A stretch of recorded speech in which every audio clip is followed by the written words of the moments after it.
Bharatiya Janata party और उससे जुड़े नेता कह रहे हैं कि राहुल गांधी को उन्नाव गैंग रेप पीड़िता के मुद्दे पर राजनीति नहीं करनी चाहिए। मैं आपके सामने कुछ तथ्य रखना चाहता हूं दोस्तों। इन चेहरों को देखिए, स्मृति ईरानी, कंगना रनावत और देश की वित्त मंत्री निर्मला सीतारमन। भारतीय जनता पार्टी की तीन बड़ी महिला नेता। क्या इनमें से किसी ने भी अदालत ने जो छूट भारतीय जनता पार्टी नेता कुलदीप सिंह सेंगर को दे दी है, उनके केस को लगभग खत्म कर दिया है, उस बारे में किसी ने भी कोई बयान दिया है? सबसे बड़ी बात, उन्नाव गैंगरेप पीड़िता ने प्रधानमंत्री नरेंद्र मोदी से मिलने की अपील की थी, मगर उनसे मुलाकात नहीं की उन्हें थक हार कर फिर राहुल गांधी से मुलाकात करनी पड़ती है। राहुल गांधी और सोनिया गांधी दोनों उन्हें समय देते हैं और इसी दबाव के चलते अब सीबीआई आगे जाकर अदालत के, दिल्ली हाईकोर्ट के फैसले को चुनौती देने वाले हैं। यानी कि अगर राहुल गांधी के साथ उन्नाव की गैंग रेप पीड़िता ने मुलाकात ना की होती तो शायद सीबीआई इसे बड़ी अदालत में चुनौती भी नहीं देती, क्योंकि हम सब जानते हैं कि उन्नाव गैंग रेप पीड़िता के साथ दिल्ली पुलिस ने किस तरह का बर्ताव किया था। देखिए, क्या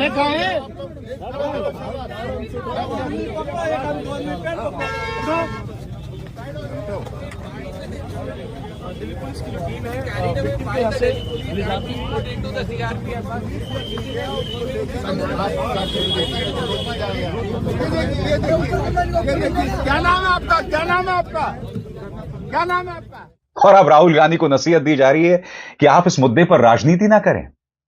एनएचआरसी के सदस्य प्रियांक कानूंगो जो कह रहे हैं ना, वो निहायत ही हास्यास्पद है।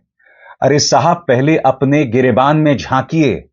कायदे से आपको उग्र होकर इस मुद्दे पर अपनी बात शुरू से रखनी चाहिए थी, मगर आपके मंत्री गैंग रेप पीड़िता का मजाक बना रहे हैं। आपके गठबंधन से जुड़े नेता उनका मजाक बना रहे हैं।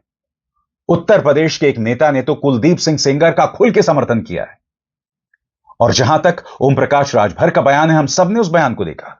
मगर सबसे पहले सुनिए, एनएचआरसी के सदस्य प्रियांक कानूंगो राहुल गांधी पर तोहमत मढ़ रहे हैं। सुना जाए।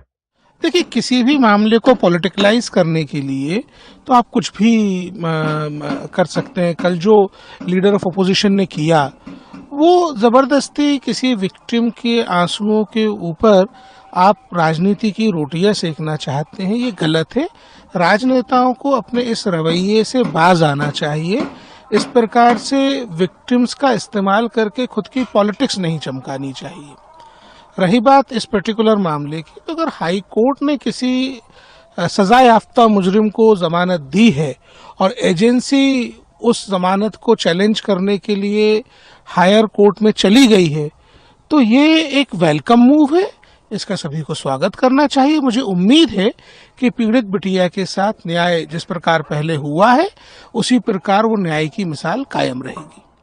अफसोस की बात सिर्फ ये नहीं है दोस्तों, जैसे मैंने बताया, स्मृति ईरानी खामोश हैं, निर्मला सीतारमन खामोश हैं, कंगना रनावत, जिनसे सब कुछ बुलवा लीजिए साहब, वो खामोश हैं।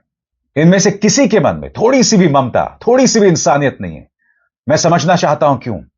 और सबसे बड़ी बात दोस्तों, गोदी मीडिया की इन तीन पापा की परियों पर गौर फरमाएं। इन तीन चेहरों को देखिए साहब। इनमें से जहां तक मैं जानता हूं, किसी ने शायद एक भी कार्यक्रम नहीं किया है उन्नाव गैंग रेप पीड़िता पर, क्योंकि मैं इनके सोशल मीडिया हैंडल्स में गया और मैंने देखा कि पिछले 2 दिनों से ये तीन महिला एंकर्स किस मुद्दे की बात कर रहे हैं। तो ये लोग कई बातें कर रहे हैं, मगर उन्नाव गैंग रेप पीड़िता पर एक भी ट्वीट नहीं किया। मैं नहीं जानता हूं कि उन्नाव गैंग रेप पीड़िता के पक्ष में इन्होंने कार्यक्रम किया है या नहीं किया है। अधिकतर न्यूज चैनल्स गायब थे। क्यों? क्योंकि भारतीय जनता पार्टी का कोई भी नुमाइंदा इन डिबेट्स में आने को तैयार नहीं था। अब मैं आपको दिखाना चाहता हूं कि पापा की परियां दरअसल क्या कर रही थी। सबसे पहले वो मोहतरमा जिन्होंने प्रधानमंत्री नरेंद्र मोदी से सवाल पूछा था कि आप कौन सा टॉनिक पीती हैं, और इनके तेवर, लगभग यही तेवर हर भारतीय जनता पार्टी के नेता के साथ दिखाई देते हैं। अब यहां पर उन्होंने किसी प्लेन में मुलाकात की हिमाचल प्रदेश के पूर्व मुख्यमंत्री जयराम ठाकुर से।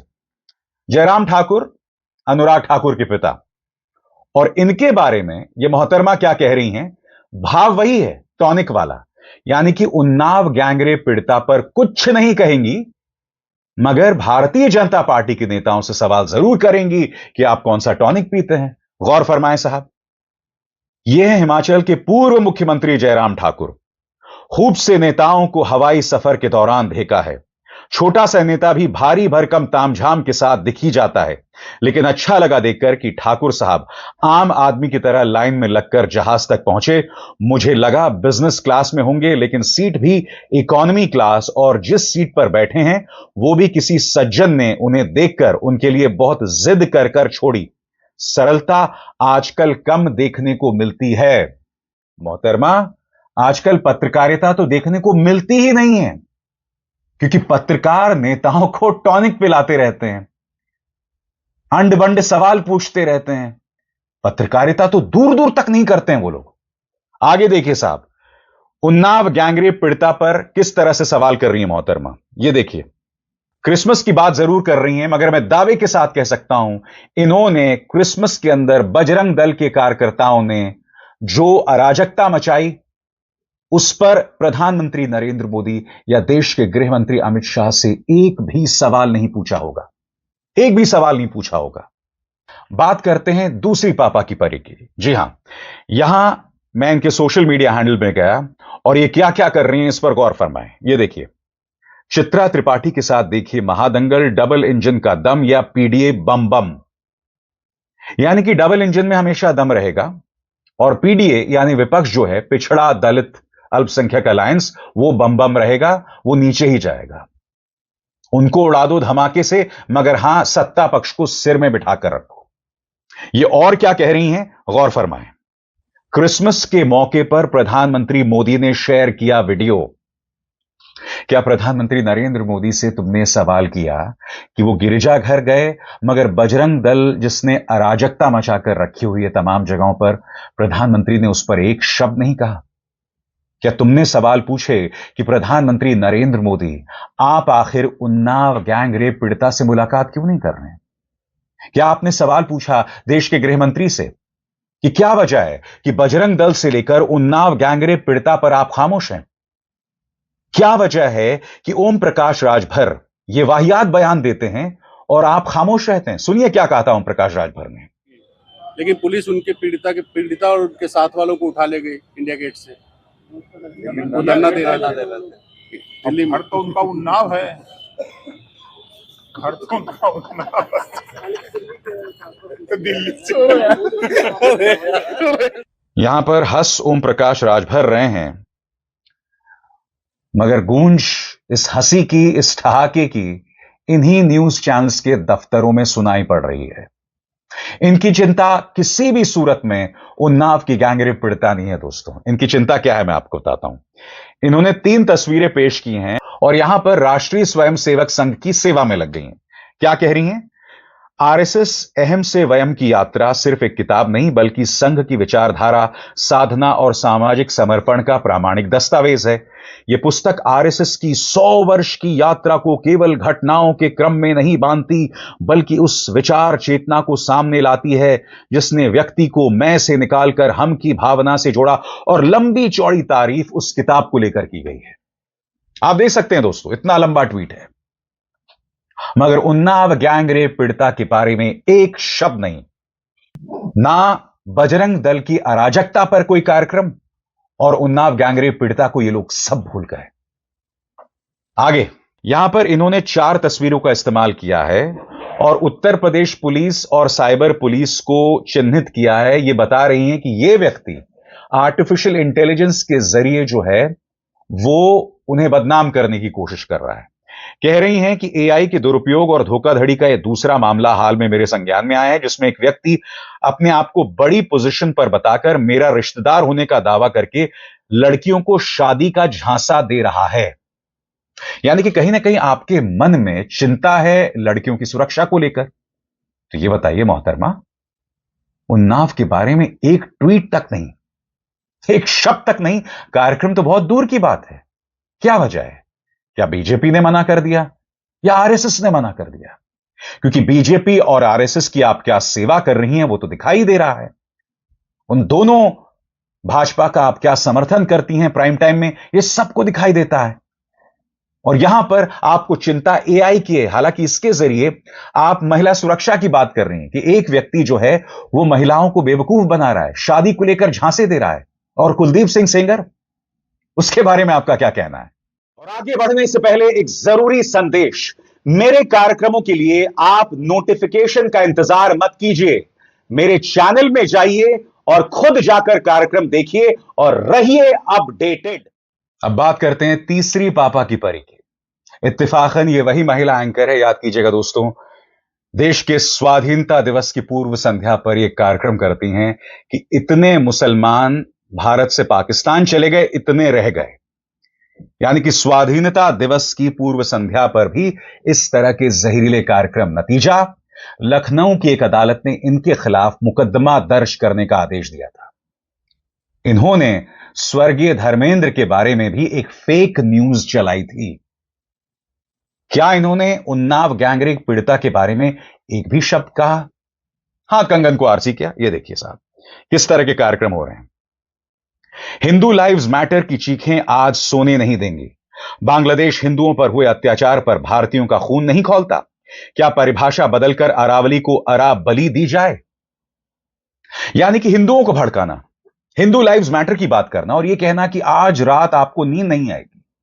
मैं आपसे पूछना चाहता हूं, आपने इस खबर को पूरी तरह से गायब कर दिया। भारतीय जनता पार्टी के नेताओं ने कह दिया कि हम इस कार्यक्रम में नहीं आएंगे, तो आपने शायद कार्यक्रम ही नहीं किया, या मुश्किल से आपने शो दिखा दिया होगा। मगर क्या आपने प्राइम टाइम डिबेट की? क्या भारतीय जनता पार्टी को कटघरे में रखा? आपको नींद आ रही है कि नहीं, मैं समझना चाहता हूं। सबसे बड़ी बात, मैं जानता हूं कि आपकी दो बहुत प्यारी बेटियां हैं।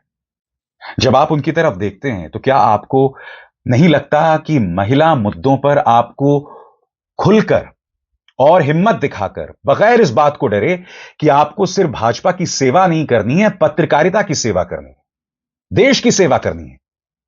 क्योंकि जब आप उन्नाव गैंगरेप पीड़िता की आवाज को उठाते हैं तो आप कहीं ना कहीं महिला सम्मान के प्रति अपनी कटिबद्धता को जाहिर करते हैं। लिहाजा आप उसे नहीं भूल सकते हैं। दूसरा कार्यक्रम भी आप देख सकते हैं, इन्होंने किस पर किया?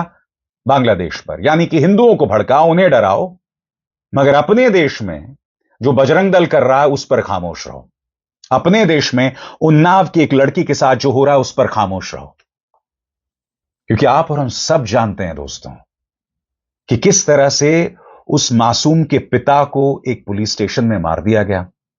उसके बाद उसके दो रिश्तेदार जो हैं वो एक्सीडेंट में मारे गए। लॉयर, वकील जो है वो रहस्यमय तरीके से मार दिया गया। ये सब चीजें हो रही थी और कटघरे में एक शख्स था जिसका नाम था कुलदीप सिंह सेंगर। मगर मजाल है ये लोग इस मुद्दे पर डिबेट करें। शर्म इनको मगर आती नहीं। मगर इस मंच पर हम इन्हें कटघरे में रखते हैं, ये मेरा वादा है। अभिसार शर्मा को दीजिए इजाजत। नमस्कार।